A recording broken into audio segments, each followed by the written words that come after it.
Hello, everyone, and welcome to Wings of Woman, a platform dedicated to empowering and uplifting women through meaningful conversations, shared experience, and community support.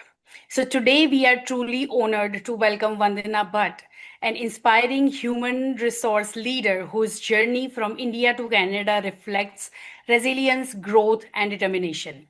So, today's podcast will bring valuable insights, practical career guidance, and inspiration for everyone looking to grow personally or professionally while adapting to new opportunities and environment. So, we are very excited to have you, Vandana, here with us today. So, can you just introduce a little bit about yourself? Sure. Thank you so much. Thank you, Chandni. Thank you, Grace. Thank you, Wings of Women team, for inviting me today. As everybody said, Vandana Bhatt, that's my name.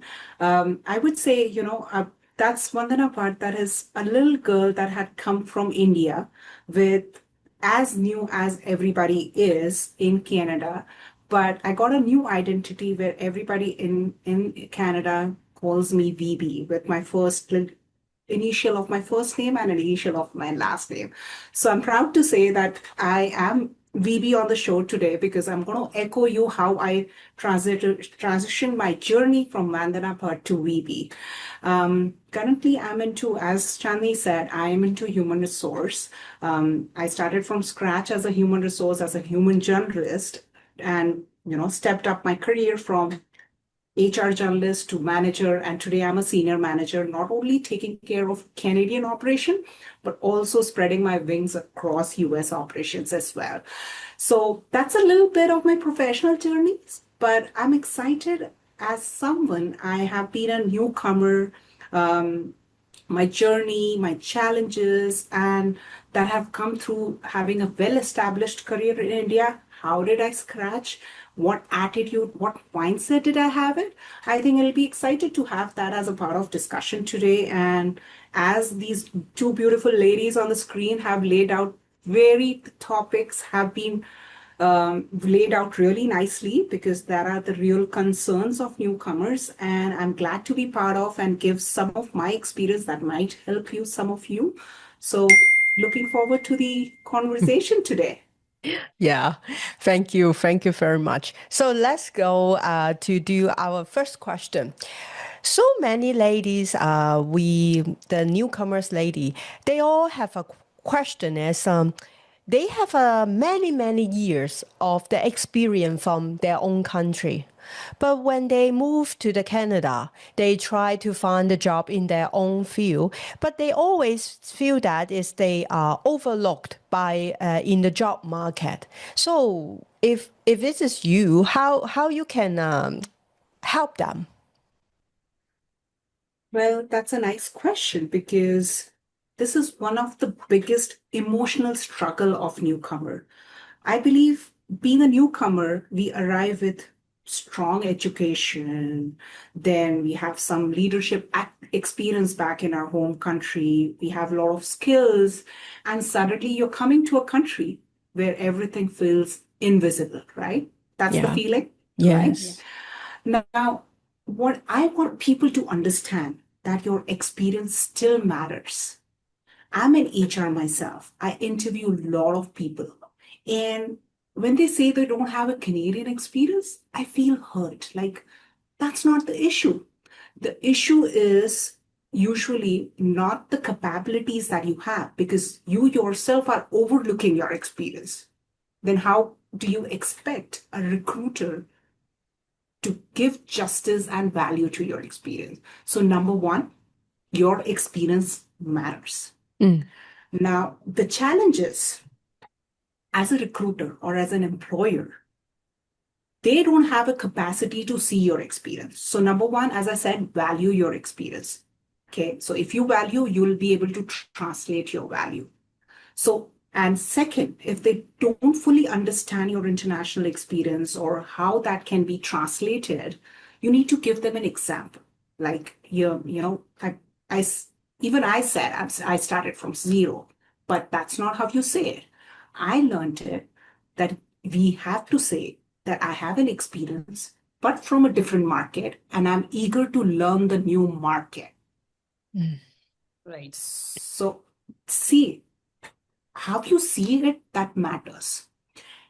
And today, when I became successful in telling my Canadian set of people that when they wanted to spread their wings in the US, I said, it's just a new market for us. It's not a big game. It's just the same people. They breathe the way we breathe. They Yeah. sleep the way we sleep. So there's no difference. The only difference is culture. So you need to know that, you need to learn that. And I think that's something is not overlooked. I think it's not highlighted because you yourself are not highlighting it. So I can give you some practical tips. I know this might sound like an emotional plan, but there are practical tips what somebody should do. A lot of recruiters or a lot of podcasts you might be hearing which says that create a resume like a Canadian resume. There's nothing called Canadian resume. That's a myth. It's a big myth. But there's nothing also called a real identity of a resume. So there's nothing like that. It depends on your experience. So when I said value your experience, show that value on the paper. How you show that? Like if you're let's say somebody is applying for an admin assistant job, okay? They see the job description, they tweak their resume, that's it. But how do you show is showing an impact. So show your measurable achievements on your resume, not just the job description. That's a bigger takeaway. Out of 1,000 resume, maybe I might be seeing 1 or 2 resume, which gives you that measurable achievements on your resumes. So when you do that, it gives confidence to a hiring manager that, okay, that person worked maybe in a different company, in a different setup, but this is what they gained. This is what they achieved. It's the way you sell it, okay? Then the second point, maybe I might have not heard people saying it, so it's important for me to cover that in this question is learn the interview style. Now, Grace would say, why the hell I need to learn an interview style? But no, you got to learn interview style. You are not interviewing, but you are getting interviewed. So you need to talk in the language that the recruiter wants to hear. Okay. In India, I'll give you an example. In India, if a question is being asked to us, what will we give? We'll give a background story. So whoever is coming from whichever country, they might have a different way of communicating or responding to an answer. In Canada, people love direct response. So I would say, just say the point, direct point, give a reason and an impact. That's it. Don't go round and round. Just say to the point. I am elaborating this response right now so that you understand. Otherwise, if I was being asked by some local person or a Canadian person, I would have just said direct answer. So always focus on the point, give the point, give a little bit of reasoning, and then just wrap it up with the impact. So learn the interview style. Yeah. Okay, customize your resume, learn interview style, and I think that will go a long way. Yeah, actually, that is going to be my next question. That is that really affects that, for example, if I'm in Canada and if I don't know because the proper English, because of course that is not our first language. And when we especially come from our own country, we are not comfortable in this environment so much, whatever we have it right now. Like right now, we are very habitual with the English, right? But at that time, there was a different situation and the different scenario when the newcomers come in. So that really affects like how they speak in English. Because of course, I also feel that, for example, if your company needs this communication, that definitely is going to be the requirement. But like how badly affect this thing that if you cannot speak English properly, what are the chances for the newcomers? Well, English. Okay. I think you know what, Chandni, what you said is a quiet story of an insecurity that every new immigrant has it. Like it's an insecurity. It's not new. And this insecurity doesn't rises up when you're interacting somebody in the grocery store or in a Walmart store, a Walmart or any superstore. It only comes especially in interviews, right? Or maybe in your professional environment where you're in. So I hear you.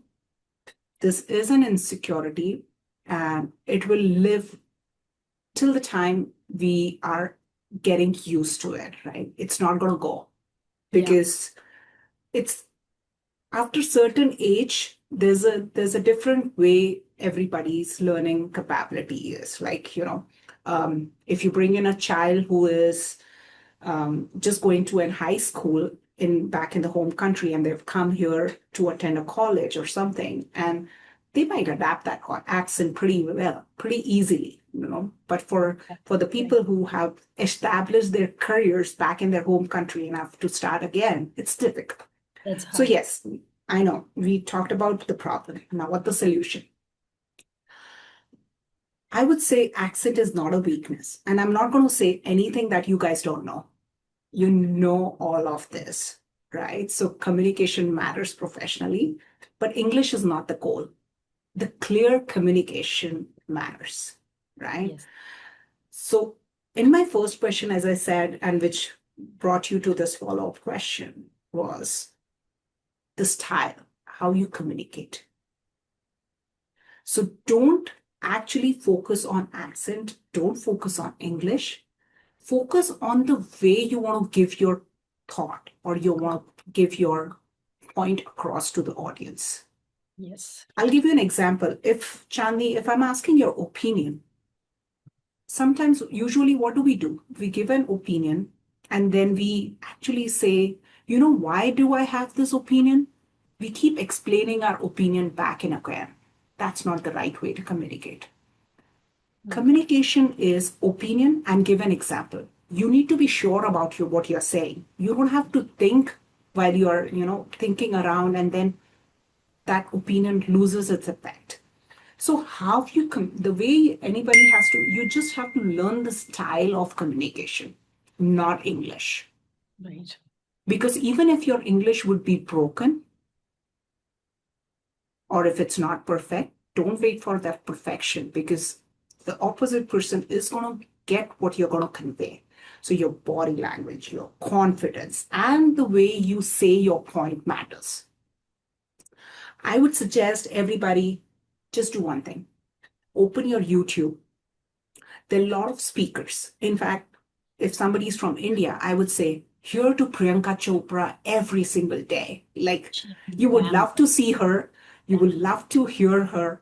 Just listen to her. She's a role model for all of us because she's traveled from one place to another and doing wonders in the States, right? So just listening to her, and she would say in one of her podcasts, I've heard to her that will help you how to speak up in meeting.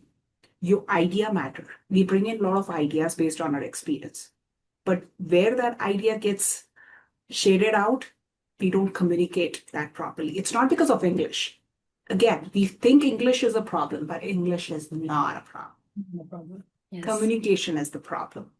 So, and lastly, as an HR, I would say most of the organization now are very diverse. You won't see less of diversity in any company. You enter any place, you will see diverse faces. So every employer carries that attitude that they need to hire diversity. So they have to let go some of the things from the accent style or English style. So what they've started looking for is right attitude, teamwork. Can they rely on you? Do you show stability? Do you show willingness to learn? Yeah. I think if you can show them these things, that sounds perfect. Yeah. I like what you gave us the answer of those two questions. We always understand that when we're facing a struggle, challenge, or we feel scared, it's only because we don't know. Our knowledge is so lack on this area. But I like you gave us a lot of tips. For example, for the first question is why I always overlooked in the job market. And you just say that there is not the issue. The issue is what value you give it to the people. And when you write your resume, because when we feel when we keep trying to find a job and try so many times, when you always facing rejection, everything, then we will try to listen for the local, the professional, the people will say that, oh, because your resume is not Canadian resume, so change it. And then you will just stop thinking and then follow what they say. And then you will feel facing the same rejection. And I like what you say is this is a myth. You have to write is the value your experience is a measurable. You need to tell the people because yes, right, because we come from another country. The people who interview us, to be honest, maybe they never been to that country too, so they don't know. So we have our right to tell them what is actually happened. So this is what I really like. And the other is you give us the very good answer of the second one is about the English, because yeah, we are always feel insecure. So and then we always feel insecure, and then we want to have a change. And then you just say that no, you have to learn is how to the way to deliver the message. So this is it's a very very good answer, and I think that our audience will get a lot of the insight of this one, right? Yeah. Okay. So I have the third question. Want to ask you is. How do you I can always stay motivated after job rejection or repeat unsuccessful interviews? Good question. Rejection, right? It's hard. It's hard. Chandni, you must have got rejections as well, right? I'm still getting rejections for so many Oh, things. no So worries. Okay. And yeah, good the way you answered. Still getting rejection. Okay. Grace, you must have also, right? Yeah. And I'm no different. I'm no different. So I know rejection is hard. And not just for newcomers. Like, I understand it's more hard for newcomers because you're dealing with that stress. You're moving into new country, you're managing your finance, you yes, left your dear ones behind. So your heart is still there, deciding where you have to be. Can you go back or do you succeed? So it's much harder in the beginning. And that's reality. We can't do anything about it. But it doesn't mean that the rejection is not going to come again. I like Chandni way she said she's still having. Chandni, how many years have you been in Canada? I have been here since 10 years now. See, 10 years. So rejection and us are mated to each other. It's not going to leave us easily. Never. And even Never. though I would add one point here that and let the people know as well that it is not a problem with the job only. Even right now, like I'm doing a business, right? Not job. But even in the business as well, like I have spent my 1 or 2 hours or 3 hours behind the client just to explain the situation or propose something. And still, like, they are in the thinking phase and they said, okay, I will contact you after. So it is a kind of rejection, which makes sometime, frustrated as well. But this is how the business works. So even though if I get frustrated or anything, it doesn't help me. Right. So that's also kind of a rejection for me. So, Absolutely. yeah. Absolutely, right? So Yeah. so rejection is everywhere. But now since, Grace's question was specifically how one can stay motivated after job rejection. So I'm going to focus on job rejections. Now, it's how we see the rejections. There are two ways to see it, okay? And both the ways are accurate, I would say. And so treat rejection as a feedback, not your identity. Yes. Every rejection that you get is a feedback. And what feedback? Maybe you get an email from an HR saying another person simply matched the role differently. Sometimes the company would come and say, oh, we had an internal candidate. Sometimes they would say the time was not right. Anyways, there are numerous reasons recruiter can give you. But understand, they are not giving you that feedback that you are wrong or you did not, you do something terrible and there's somebody or the other always is a better match. So that doesn't mean that creates you as an identity. It's not. It's a feedback. Take it as a feedback. Second, take rejection as a practice. I know this is something you would, I mean, I'm open on this podcast and I don't know how to say it. Even if you're not looking for a job, just go and practice it. I would say apply for the jobs and practice it. Don't get used to not being interviewed. Don't get used to being selections. Have that acceptance of rejection. So even if I'm an HR manager today, somebody would feel it that I get, I would put my resume and I'll get the 1,000 job. No, that's not the case. I get the rejection.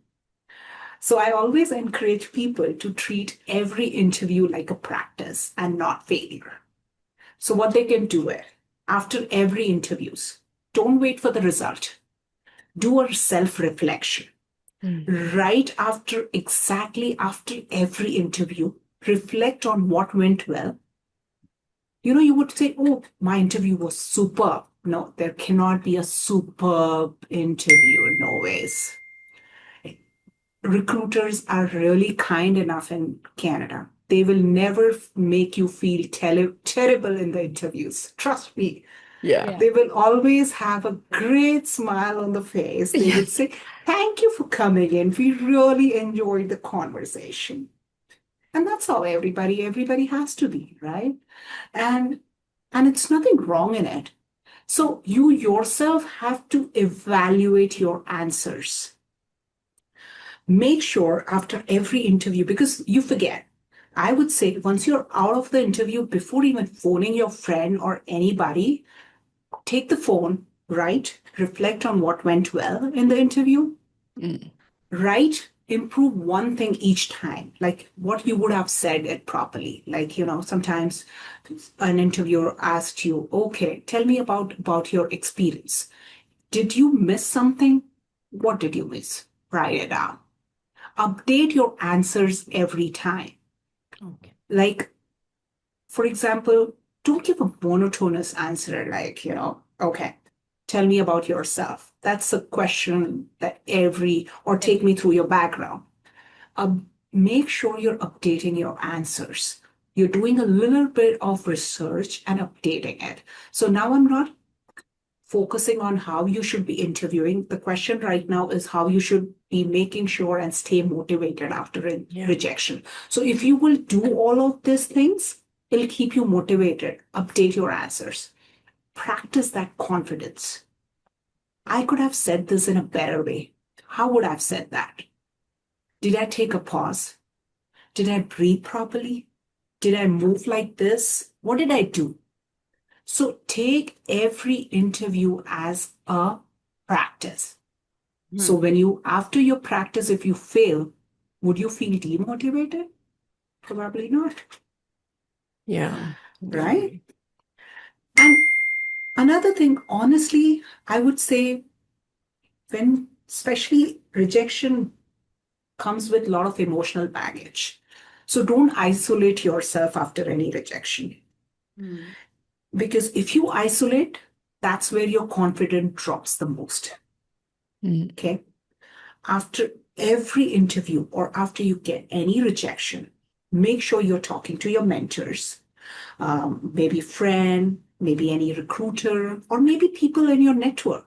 Just call Chandni and Grace. They're such a beautiful people. They'll coach you, right? They'll teach, even if they can't coach you, they'll listen to you. So what you need to do is don't isolate and stay. And if you have this consistency in your all rejection, that is more important. And that is more important even than motivation. Agree. You talk to any fitness person or anybody, everybody would say that nobody feels motivated every single day. It's the consistency that you follow. Yeah, And that will consistency. eventually will bring in some success. So Yeah. that's the key thing.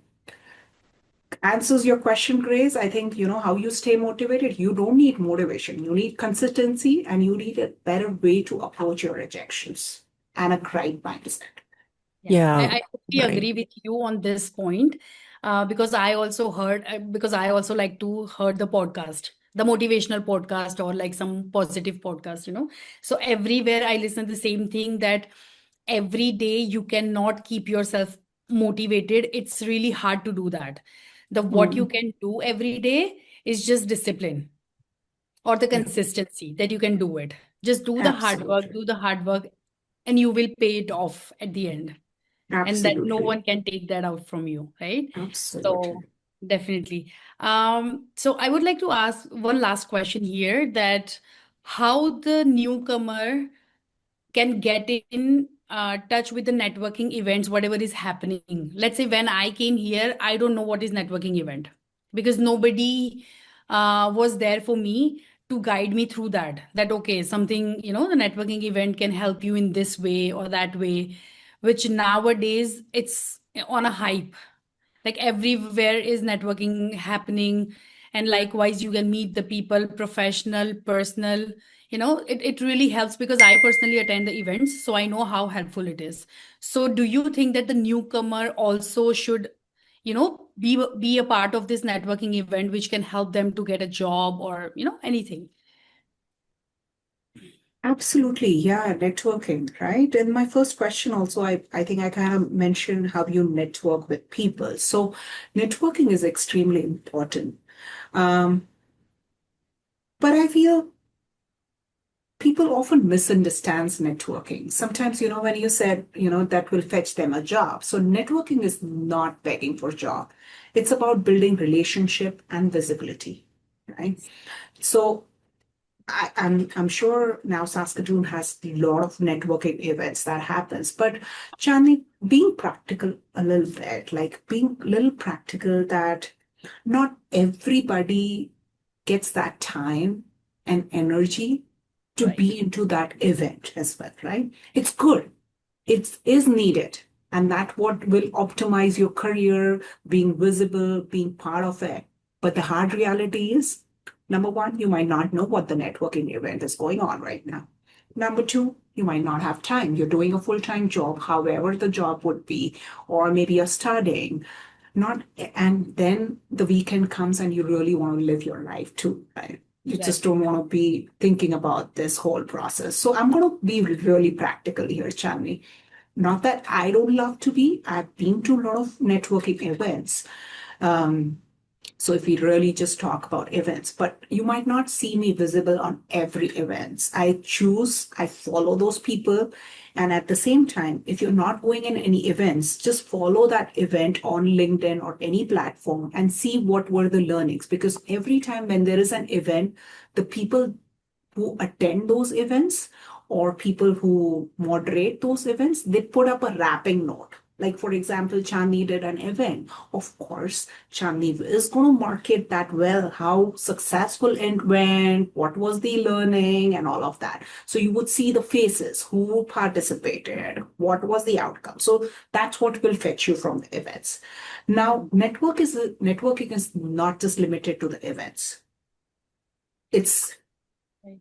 it's something that you can do it on LinkedIn. And I think LinkedIn is the most underrated tool for newcomers. Like, not every newcomer understands the value of LinkedIn, Then, yeah, right. right? Right. You can actually optimize your LinkedIn profile and build connection. Now, I've got one of my friend who was like, "Oh, I know this person who's also your network, and I know this person as well." I said, "How do you know?" He said, "I sent a request, and then that person accepted it." And I was like, "Okay, so does that person know you?" He said, "No, that person just accepted it." So I said, then what did you achieve? You just created your connection, but did you have any conversation with that person? No. And he said, okay, no. I sent an invite and that person. I said, this is not Facebook. This is not Instagram. This Yeah. is LinkedIn. So be mindful. If I'm sending a request to Grace or if I'm sending a request to Chandi, I need to send it with a note. And okay, if I did not do it, but if I saw Chandi accepted my request, then I need to start building that connection, start talking about it. Hey, Chandi, and not just directly, oh, I need a job. No, that's not what you have to talk. No, you need to build that connection, right? So you choose some topic, see the post that Chandni might have posted, and start the conversation. So being visible is important. Being busy. Yeah, Being right. visible, just being visible. Ask for people about their career journey, take their learnings, or ask them, oh, I saw the post, I agree, something like that. Keep doing that. That's how you build your connection. Just having those number in the connection doesn't matter. Right. Talk to people. Okay. Um, Because I guess yeah. nowadays everyone is focusing on the numbers of followers because they think that if they have a more followers, they have a more valued.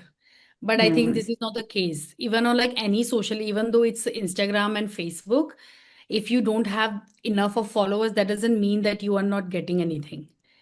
You know, No. it's like a very different thing for the followers. So Yeah, yeah. I And hope it's they know the difference. what's absolutely. And I think, Chandni, maybe their goal is different in life.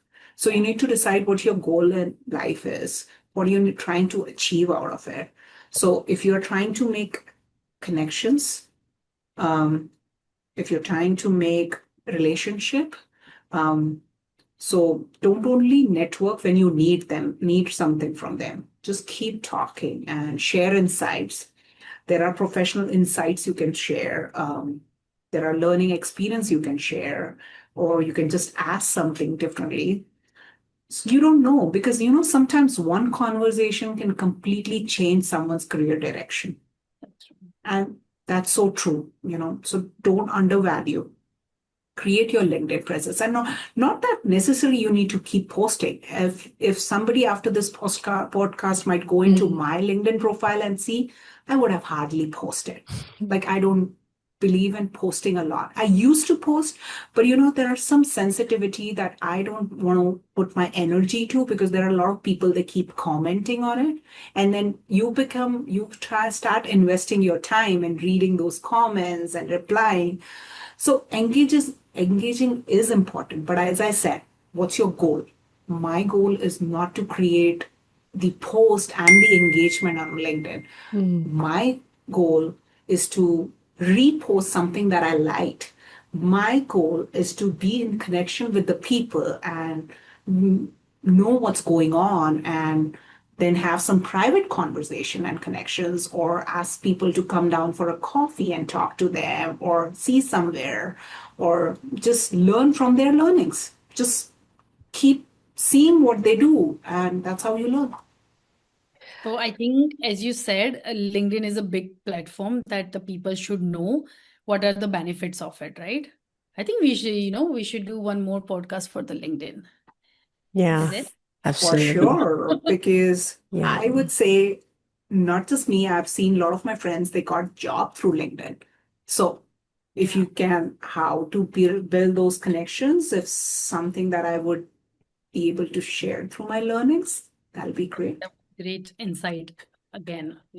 Yeah, because I like what you say is depending on the people, how they use, what is their goal from the LinkedIn, or even now we are using the Instagram or the TikTok. To be honest, if you don't know how to, I would say is don't know how to master it. Master it mean that is what is the uh, how you use this platform to benefit you. Sometime when now before like me, I just forcing myself like Instagram, mindset coach. So many people in Instagram, they were posting some miracle things. Just follow me to speak this one sentence for 1 week and you will have a lot of income. No, they are not like this, but they choose to using this way because this is the people like it. And then I'm so frustrated. Do I need to follow like this? And to be honest, this is not me and I cannot forcing myself to do it. And I keep using so long time to asking myself what I should post. What I should post and I can as you say, to make yourself is consistently to do it. Because we know that is you particular certain different posts you like to do it you so fast. But some posts, maybe you need to do the talking on in the video. Something. Every time when you schedule, you have to do it, but you always cannot do it. It means that if your signal is you are not really, really can do this one. So you have to find a way. And then I like what you say is we have to know why we need to build up our LinkedIn profile, why we need to spend 2 hours to go travel there and then sit down on the table and then talk with the people.